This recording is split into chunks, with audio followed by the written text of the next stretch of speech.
Well, good evening guys. Today is Friday the 17th of November. It's following Friday to the last video you've seen where I had those few skimmers and perch in the stretch further up that way. As you can probably see behind me, I've actually moved. Decided on a bit of a change. Got this beautiful stretch behind me here which I have permission to fish. It's not a club water, it's actually private stretch of about a quarter of a mile, half a mile, something like that, which is pretty much over the road from my house. Very lucky, and the guy who owns the rights to it has given me permission to fish it along with a few other people. So I've decided to move down here for a few reasons. Firstly, things are tailing off a little bit up there. The chance of catching a barbel with the water getting much colder, getting slimmer and slimmer. So I'm moving to water which is much less barbely.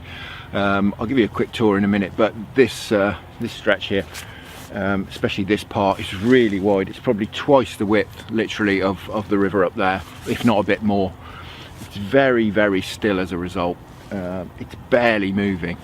All the current is on the far side. There's a huge big slack area on the inside here which probably goes 40 meters or so long, slack area which goes out about 10 meters. There's a huge lovely big slack here. I'm thinking, especially when the river's in flood, this will be a great holding area for fish. I've never actually fished this particular bit before. I fished up that way, perhaps 100 meters. It's more tree lined up there. That's where I was pre-baiting at the beginning of the season, if you've seen any of those videos. But it's just otter alley up there, which is why I moved in the first place. However, as you can see, this is a lot more open. There's actually a couple of 100 meters that way, there's a farm and some farm buildings. So I'm guessing this is probably a little bit less ottery. There's houses up over there as well, but we'll see. As I say, I've never fished this particular bit. I do know people who've got permission to fish here, and I've chatted with them. I've seen them catching bream here. I myself, from just down there, I've had some stonking chub, some big perch, and I've chatted to a guy who fished here last season, last summer, and he had a few carp out as well. So I know the carp are here, and I've seen them crashing out here as well myself. So you know, we may get a carp, but it's getting a bit cold. Hard enough to catch when it's warm in here. So anyway, just to give you a quick tour around. This way up there is upstream. Right up there, maybe third of a mile or so, is the peg where we had that 13-pound barbel from. If I spin you around, as you can see, it widens out. I hope this comes out on the camera. It's a really wide section here, and then tapers again round there. And as I say, that's where I've been catching season before last, or it might have been even the season before that. I concentrated down there. Fantastic in those trees, but as I say, I think Mr. and Mrs. Otter have moved in, so I knocked that one on the head. So that's the reason I've chosen this spot. That, along with the fact that, as I say, a few other people have got permission to fish here, but I've only seen one car down here all season, so I don't think any of the guys who fish here have been fishing here this season, except the once. Probably a few more times obviously, but as I said, my house is just over there, and I know the guy's car, the main guy who fishes here, and I've only seen it here once. So that's the reason I'm here. I've had to like smash all the stingers down and stuff just to get a path down here, so no one's been down there here certainly for months.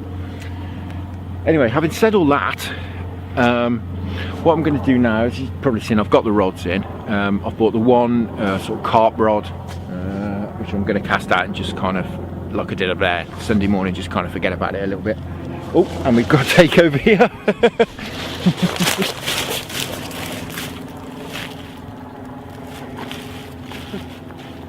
It feels very perchy. Sorry guys, you can't actually see my head at the moment.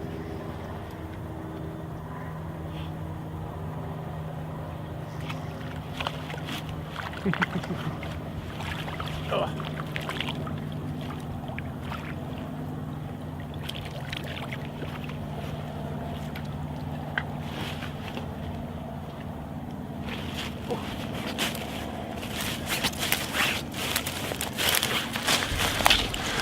Well, sorry about the atrocious camera work then.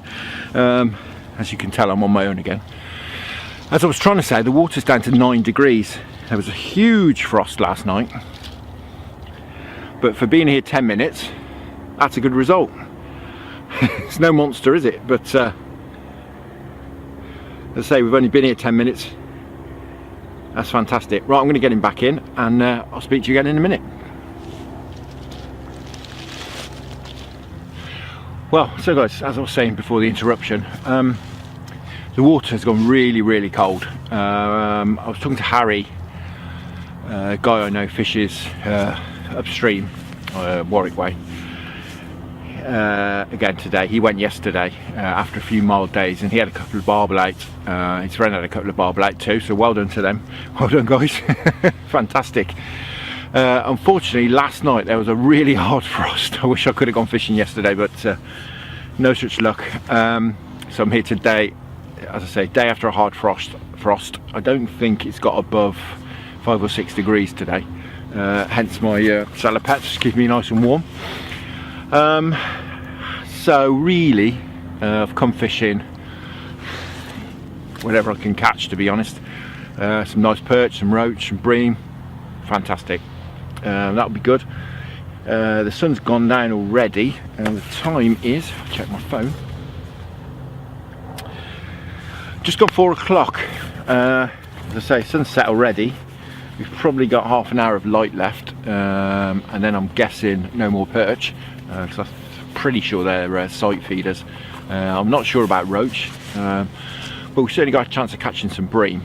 As I said to you, I haven't fished this particular bit before, and to be honest, with it being so wide and moving so slowly, because it's so wide, I didn't think it was too deep. But to be honest, I've just cast out sort of right between the slack and the main current, and I mean, I haven't plummeted or anything, I've got feeders on, but I've carried the feeders out. He must be 12 foot deep at least. It's very deep. Nice depth. Hopefully the water's a bit warmer in there. As I said about the temperatures, it's 9 degrees now after the frost last night. Now Harry had it at 10.5, 10.4 yesterday, so it's dropped 1.5 degrees in 24 hours.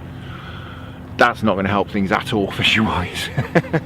But never mind, you know, we're here, we've got a few hours. I'll fish into dark. As I say, I don't know what we'll catch. I presume some bream. I know they're here. I decided on coming here actually last week. I came down last Sunday after I finished up there.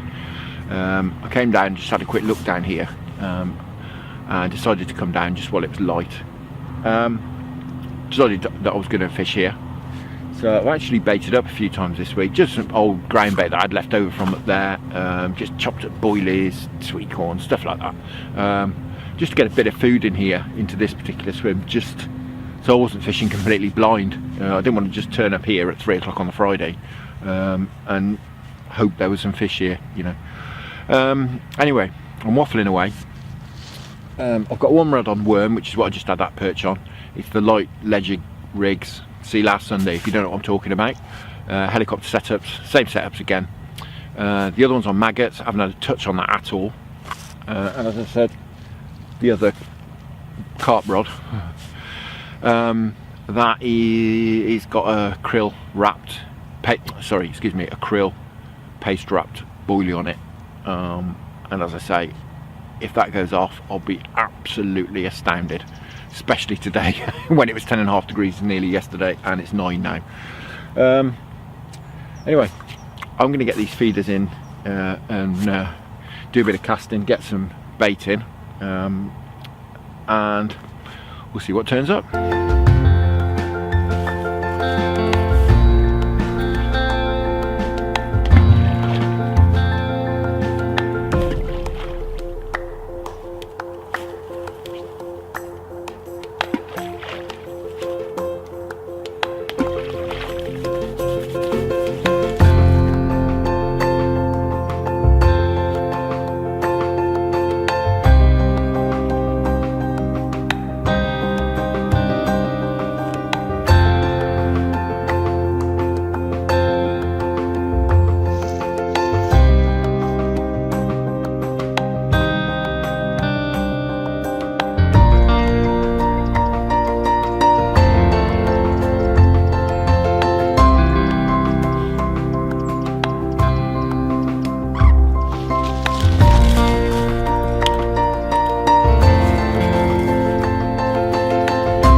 say, I'm very happy with these rigs. I like a bit of quiver tipping, but I do like to just sit down and enjoy the environment as well. Wow. A little redfin. But you know, helicopter rigs that are catching these fellas, I was just on a couple of maggots. That's brilliant. I thought this was the sort of fish that will be in here, roach, perch, bream maybe a bit further out, but we might be able to pull them in with a bit of ground bait.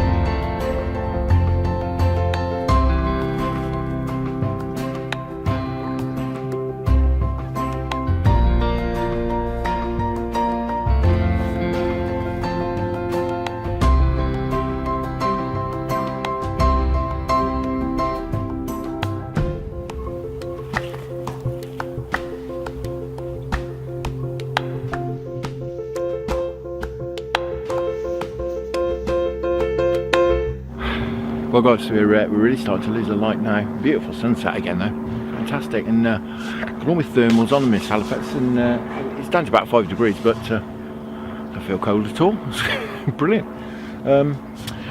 Another reason for coming down to this stretch is that I did hear on the grapevine that somebody had been pike fishing here. Now it's probably going back a season, maybe probably two winters if you like.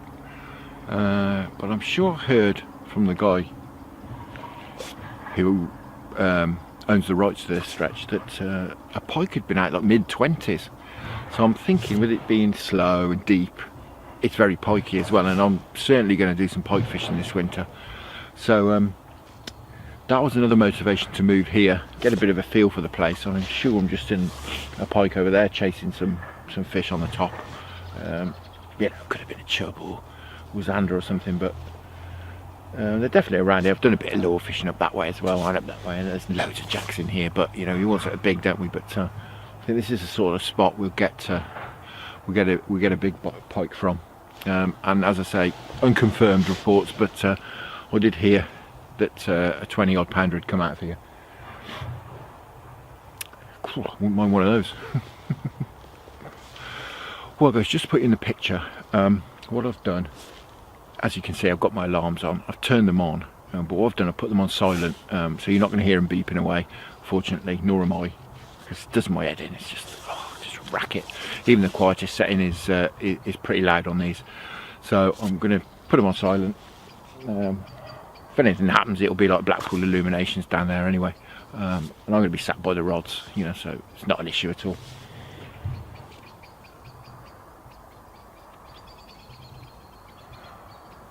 Having said that, a few minutes ago when I was just moving the camera, actually, just had a pull on the krill. Now I don't for a minute think it's a carp or a barbel or anything. I'm sure it's bream. So what I'm going to do is I'm going to bring in probably the worm rod, and I'm going to bring that one in and put one of those halibut pellets that's glued to a little bit of elastic band, 10mm halibut pellet. See previous videos if you don't know what I'm on about. And I'll put that on one rod, just with a little paste wrap on it, size 12 hook. Much more bream friendly bait, because the paste wrap on here is not far off the size of a golf ball. Well, I know the bream in here love a halibut pellet, and if that doesn't work, we can always stick a krill boilie on there. I've actually got some 10mm krill boilies now. Put a little paste wrap on one of those, or even whittle it down a little bit. Anyway, I'm going to do that now, because I'm sure the bream have turned up.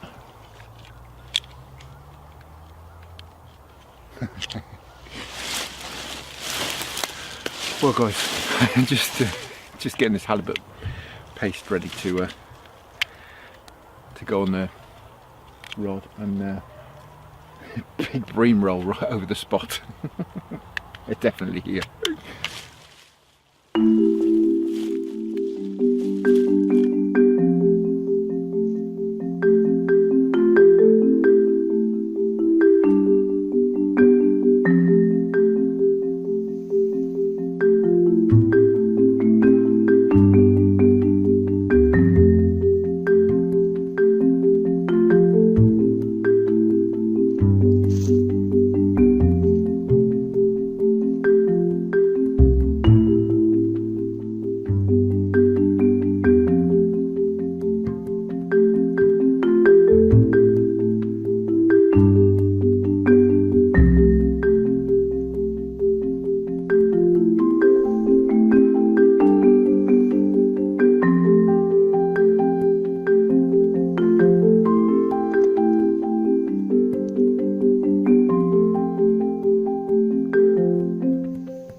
Well guys, that was a bit of a weird one.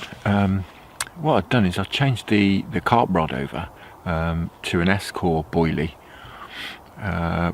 paste wrapped, with a couple of broken up boilies in the feeder, and chucked it out and put a smaller krill bait on one of the other rods, because the Bream are really having a go at that. And just a right big take then, bobbin pulled up and actually took some line off the bait runner as well, and it stopped. So I'm quite sure what that was. It may have been sort of a chub picking it up, because they are tricky to hook if you don't have the bait actually on the hook, as I've touched on before. But wow, it's about 6 o'clock now anyway, so I'm going to stick it out for another hour, I think, and get this bait back in the water.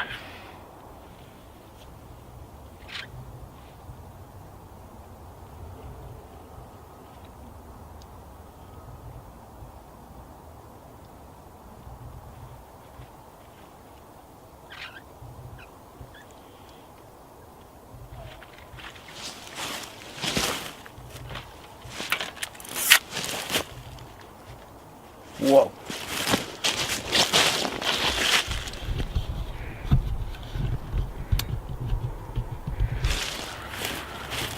Well guys, I'm all wrapped up, as you can see.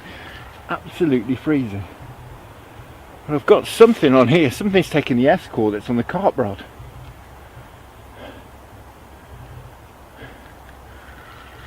It's a really slow, laboured fight. It's like a Bream, but very heavy. It's a Bream.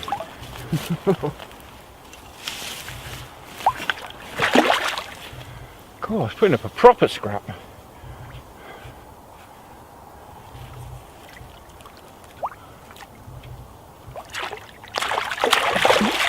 Oh. It's river Bream really tight.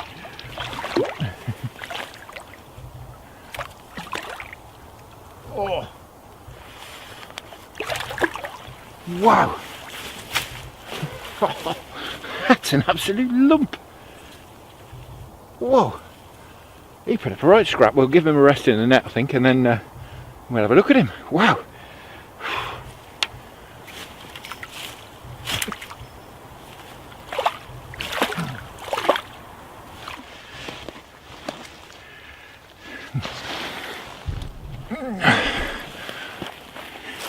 As you can probably see there, S-core boilie in his mouth.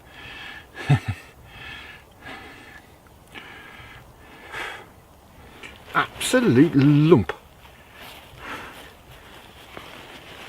This is wider than my hand now.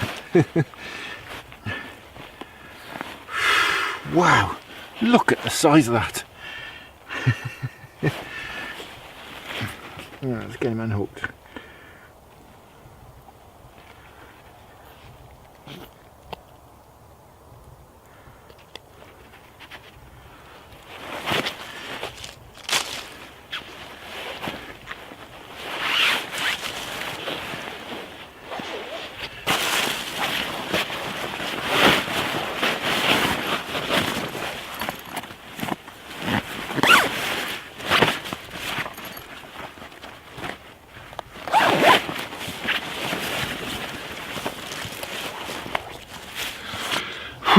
Wow.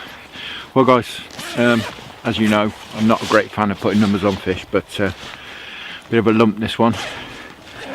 It's just a fraction under £7. What a fish. I mean, when a Bream takes line off your bait runner, they're fairly cranked up, and puts up a scrap like that. I really did wonder what it was. Wow, what a fish. Absolute lump. Let's have a look at him. Oh. How about that for a Bream? What a tank. To be honest with you, I'm going to check my scales because it seems bigger than £7 to me. But wow, what a fish, and what a scrap. Once again, the pre-baiting's paid off, and he's absolutely like a block of ice. I took my thermometer out of the water about an hour ago, and it's 8.5 degrees. As you can see, the air temperature is it's about 2.5, I think, last time I looked. What a fish! Wow, look at him. God, now you see the size of my landing net. It's longer than my landing net was wide. Wow, what a first session. 2.5 degrees. I'm absolutely freezing. As you can see, I had to change my hat as well because I put the thermal one on. But wow, let's get this fish back in the water. And with that, I think it's time to go home. It's just about 7 o'clock now, so it's going home time anyway. Once again, thank you very much for watching. I hope you enjoyed it. I did, certainly. The biggest bream I've had out of the Avon for quite a while. Hope you enjoy your own angling, and I will see you again on Sunday morning.